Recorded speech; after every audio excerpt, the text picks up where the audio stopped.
Hello friends, welcome back. എല്ലാവർക്കും സുഖമല്ലേ? അപ്പോൾ ഞാനിന്ന് നമ്മളെ സോഷ്യൽ മീഡിയയിലെല്ലാം വൈറലായിക്കൊണ്ടിരിക്കുന്ന ലേസി മോമോസിൻ്റെ റെസിപ്പിയാണ് നിങ്ങളുമായിട്ട് ഷെയർ ചെയ്യാൻ പോകുന്നത്. അപ്പോൾ സാധാരണ മോമോസ് എല്ലാം ഉണ്ടാക്കുമ്പം മാവ് കുഴയ്ക്കുകയും പരത്തൊക്കെ ചെയ്യേണ്ടി വരുന്നുണ്ട്. ഈ ഒരു മോമോസിന് അങ്ങനത്തെ ആവശ്യമൊന്നുമില്ല. വളരെ കുറഞ്ഞ സമയത്ത് തന്നെ നമുക്ക് അതേ ടേസ്റ്റിലുള്ള മോമോസ് നമുക്ക് ഉണ്ടാക്കിയെടുക്കാൻ പറ്റുന്നതായിരിക്കും. കുറച്ച് കാര്യങ്ങൾ മാത്രം ശ്രദ്ധിച്ചാൽ മതി. അപ്പോൾ ഈ ഒരു സ്വാദിഷ്ടമായ ലേസി മോമോസ് എങ്ങനെ തയ്യാറാക്കുന്നതെന്ന് നമുക്ക് നോക്കാം. അപ്പോൾ വീഡിയോ ഇഷ്ടപ്പെട്ടാൽ ചാനൽ ലൈക്ക് ചെയ്യാനും സപ്പോർട്ട് ചെയ്യാനും മറക്കല്ലേ. ഇനിയിപ്പോൾ ഇതാ നമ്മൾ ചിക്കൻ മോമോസ് ഉണ്ടാക്കാൻ വേണ്ടിയിട്ട് ഞാനിവിടെ എല്ലില്ലാത്ത ചിക്കനിലേക്ക് കുറച്ച് ഉപ്പും കുരുമുളകും മഞ്ഞൾപ്പൊടിയും ഇട്ടിട്ട് നല്ലോണം ഒന്ന് വേവിച്ചെടുത്തിട്ടുണ്ട്. ഇനി നമുക്ക് ഈ ഒരു ചിക്കൻ നമുക്കൊരു മിക്സിൻ്റെ ജാറിലേക്ക് ഇട്ടിട്ട് ജസ്റ്റ് ഒന്ന് ക്രഷ് ചെയ്തെടുക്കണം. സാധാരണ മോമോസ് എല്ലാം ഉണ്ടാക്കുമ്പം ഇങ്ങനെ ചിക്കൻ വേവിച്ചെടുക്കൊന്നുമില്ല. അതിന് പകരം പച്ച ചിക്കൻ തന്നെ എടുത്തിട്ടാണ് അരച്ചെടുക്കുന്നത്. പക്ഷെ ഞാനിവിടെ ചിക്കൻ വേവിച്ചിട്ടാണ് എടുത്തിട്ടുള്ളത്. ഇത് ഞാൻ ഈ ചിക്കനെല്ലാം നല്ലോണം ഒന്ന് ക്രഷ് ചെയ്തെടുത്തിട്ടുണ്ട്. ഇത് ക്രഷ് ചെയ്യുമ്പോൾ ഓവറായിട്ട് പേസ്റ്റായി പോകാൻ പാടില്ല. ഇനി ഇത് നമുക്കൊരു ബൗളിലേക്ക് ഇട്ട് കൊടുക്കാം.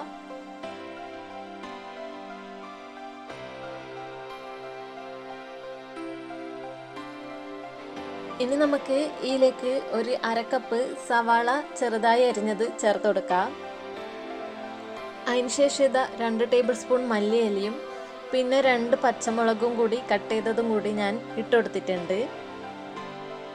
ഇനിയിലേക്ക് ഒരു 1.5 ടീസ്പൂൺ ഇഞ്ചി വെളുത്തുള്ളി പേസ്റ്റും 1/4 ടീസ്പൂൺ കുരുമുളക് പൊടിയും കൂടാതെ ഒരു 1/2 ടീസ്പൂൺ ചെറിയ ജീരകം പൊടിച്ചതും കൂടി ചേർക്കാം. അതുപോലെ ആവശ്യത്തിന് ഉപ്പും കൂടാതെ 1 ടീസ്പൂൺ സോയ സോസും കൂടി ചേർത്തിട്ട് നമുക്കിതൊന്ന് നല്ലോണം ഒന്ന് മിക്സ് ചെയ്തെടുക്കാം. ഞാനിവിടെ ഡാർക്ക് സോയ സോസാണ് എടുത്തിട്ടുള്ളത്. ഇനി ഇത് നമുക്ക് നല്ലോണം ഒന്ന് മിക്സ് ചെയ്തെടുക്കണം. ഞാൻ ഇതിനകത്ത് കുറച്ച് സ്പ്രിംഗ് ഓനിയനും കൂടി ഇട്ട് കൊടുത്തിട്ടുണ്ടായിരുന്നു. അത് വീഡിയോയിൽ വിട്ടുപോയി. അപ്പോൾ നിങ്ങൾ ഉണ്ടാക്കാൻ നേരം സ്പ്രിംഗ് ഓനിയനും കൂടി ഇതിനകത്ത് ഇട്ട് കൊടുക്കേണ്ടതാണ്. ഞാൻ ഇത് മൊത്തത്തിൽ നല്ലോണം കുഴച്ചെടുത്തിട്ടുണ്ട്. ഇനി ഇതിലേക്ക് നമുക്ക് 2 ടേബിൾ സ്പൂൺ ഓയിലും കൂടി ഒഴിച്ചിട്ട് ഒന്ന് മിക്സ് ചെയ്യാം. ഓയിൽ ഒഴിക്കുന്നതെന്ന് വെച്ചാൽ നമുക്കിതൊന്ന് ഉരുളയാക്കി എടുക്കണം. അപ്പോൾ കുറച്ചൊരു സ്റ്റിഫായി കിട്ടാൻ വേണ്ടിയിട്ടാണ് ഈ ഓയിൽ ഒഴിച്ചു കൊടുക്കുന്നത്. ഇനി ഇത് നമുക്ക് ഓരോ ഉരുളയാക്കിയിട്ട് മാറ്റി വെക്കാം. അപ്പോൾ ഇതെല്ലാം ഉരുളയാക്കിയിട്ട് ഞാനൊരു 15 മിനിറ്റ് ഫ്രീസറിൽ വെക്കുന്നുണ്ട്. ഫ്രീസറിൽ വെച്ചിട്ടില്ലെങ്കിൽ കുഴപ്പമൊന്നുമില്ല. പക്ഷേ ഫ്രീസറിൽ വെച്ചാൽ നമുക്കിതൊരു കുറച്ചുകൂടി കട്ടിയായിട്ട് കിട്ടും. ആ സമയം കൊണ്ട് നമുക്ക് മോമോസിൻ്റെ കൂടെ കിട്ടുന്ന ചട്നി ഉണ്ടാക്കാം. ഇതിനു വേണ്ടിയിട്ട് ഞാനിവിടെ 2 തക്കാളിയും അതുപോലെ കുറച്ച് വറ്റൽമുളകും കുറച്ച് വെള്ളം ഒഴിച്ചിട്ട് നമുക്കിത് വേവിച്ചെടുത്തിട്ടുണ്ട്. അപ്പോൾ ഇത് ചൂടാറിയതിന് ശേഷം നമുക്കിതിൻ്റെ തൊലിയെല്ലാം ഒന്ന് കളഞ്ഞെടുക്കാം. അതിനുശേഷം നമുക്കിതൊന്ന് ഈ ഒരു വെള്ളത്തോടെ കൂടെ നമുക്ക് മിക്സിയിലിട്ടിട്ട് നമുക്കിതൊന്ന് നല്ല ഫൈനായിട്ട് അരച്ചെടുക്കണം. ഇനിയൊരു പാനിൽ 1 ടേബിൾ സ്പൂൺ എണ്ണ ചൂടാക്കിയിട്ട് അതിലേക്ക് 1 ടേബിൾ സ്പൂൺ ചെറുതായി അരിഞ്ഞ വെളുത്തുള്ളിയും 1 ടീസ്പൂൺ ചെറുതായി അരിഞ്ഞ ഇഞ്ചിയും ചേർത്തിട്ട് വഴറ്റി കൊടുക്കാം. ഇനി ഇതെല്ലാം നല്ലോണം മൂത്ത് വന്നതിന് ശേഷം നേരത്തെ അരച്ച് വെച്ചിട്ടില്ലേ തക്കാളി മുളകും പേസ്റ്റ് മുഴുവനായിട്ട് നമുക്കൊന്ന് ചേർത്ത് കൊടുത്തിട്ട് നല്ലോണം ഒന്ന് ഇളക്കി കൊടുക്കാം. അതിനുശേഷം 1 ടീസ്പൂൺ ഡാർക്ക് സോയ സോസും ആവശ്യത്തിന് ഉപ്പും അതുപോലെ തന്നെ 1 ടീസ്പൂൺ പഞ്ചസാരയും കുറച്ച് വിനാഗിരിയും കൂടി ചേർത്ത് നല്ലോണം ഒന്ന് മിക്സ് ചെയ്ത് കൊടുക്കാം. ഇനിയിപ്പോൾ ഇതാ ഞാനിതിലേക്ക് 2 ടേബിൾ സ്പൂൺ ടൊമാറ്റോ കെച്ചപ്പും കൂടി ചേർത്ത് വീണ്ടും നന്നായി യോജിപ്പിക്കുന്നുണ്ട്. ഇനി ഇത് നല്ലോണം ഒന്ന് കുറുക്കിയെടുക്കണം. അപ്പോൾ ഈ ചട്നി നന്നായി കുറുകി സോസിൻ്റെ പരുവത്തിലെത്തുമ്പം നമുക്ക് ഗ്യാസ് ഒന്ന് ഓഫ് ചെയ്ത് വെക്കാം. അപ്പോൾ ഇതാ നമ്മൾ ടേസ്റ്റ് ആയിട്ടില്ലേ മോമോസിൻ്റെ ചട്നി ഇവിടെ റെഡി ആയിട്ടുണ്ട്. ഇതിനി നമുക്ക് മാറ്റി വെക്കാം. ഇനി നമുക്ക് മോമോസ് ഉണ്ടാക്കാം.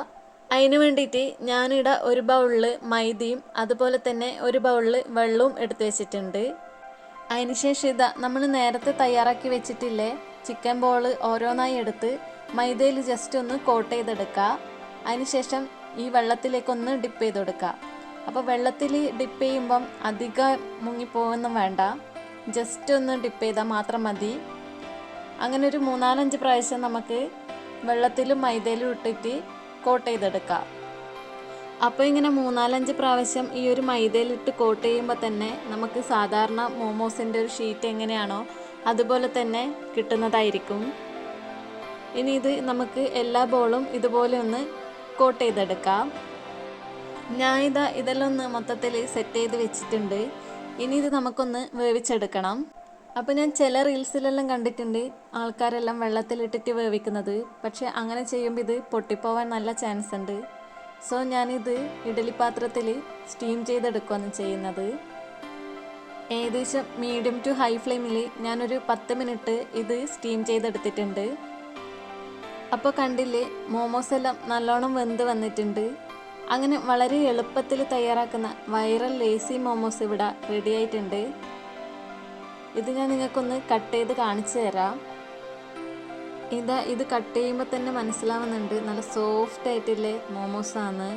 ഇതിൻ്റെ പുറത്തെ ലെയറും ആ അകത്തെയുള്ള ഫില്ലിങ്സും നല്ലോണം സെറ്റായി വന്നിട്ടുണ്ട്.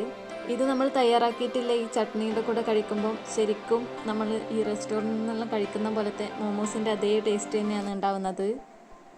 അപ്പം മാവ് കുഴച്ചും പരത്തിയും സമയമൊന്നും കളയാണ്ട് പെട്ടെന്ന് മോമോസ് എല്ലാം കഴിക്കണം എന്ന് തോന്നുമ്പം ഇതുപോലെ ഒന്ന് ട്രൈ ചെയ്ത് നോക്ക്. നിങ്ങൾക്ക് എന്തായാലും ഇഷ്ടപ്പെടും. ഇത് ഉണ്ടാക്കിയതിന് ശേഷം നിങ്ങളുടെ അഭിപ്രായങ്ങൾ കമൻറ്റ് ബോക്സിൽ അറിയിക്കാൻ മറക്കല്ലേ. അതുപോലെ വീഡിയോ ഇഷ്ടപ്പെട്ടാൽ ചാനൽ ലൈക്ക് ചെയ്യാനും അതുപോലെ തന്നെ ഷെയർ ചെയ്യാനും സബ്സ്ക്രൈബ് ചെയ്യാനും മറക്കല്ലേ.